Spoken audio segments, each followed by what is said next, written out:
Kalau esok kamu mati, ibadat sampai hari ni saja. Maksudnya esok saja. Last ibadat. Di alam barzakh tak ada ibadat.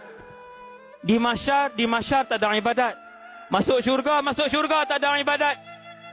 Masuk neraka siang malam pagi petang kamu akan disalai, dilanyak oleh para malaikat, dihentam dan dikatok oleh para malaikat. Tak ada ibadat.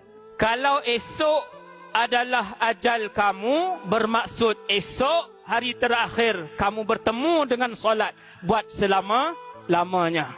Barzakh tak ada ibadat, padang mahsyar tak ada ibadat, atas titian sirat tak ada ibadat, dalam syurga tak ada ibadat, dalam neraka tak ada ibadat. Ustaz, maksudnya kalau mati malam ni last, mati malam ni yang terakhir. Allahu Akbar. Allahu Akbar kabira, walhamdulillahi kathira, wa subhanallahi bukratan wa asila.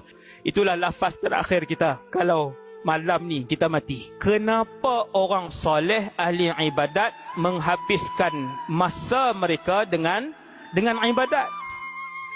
Baru kita faham pasal apa orang baik banyak pegang Quran, kenapa orang baik banyak pegang tasbih, kenapa orang baik sembahyangnya lama, doanya lama, zikirnya lama. Kenapa orang baik suka puasa sunat?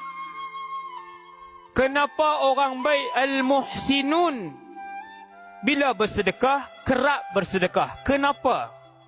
Sebab mereka faham selepas mati tiada ibadat.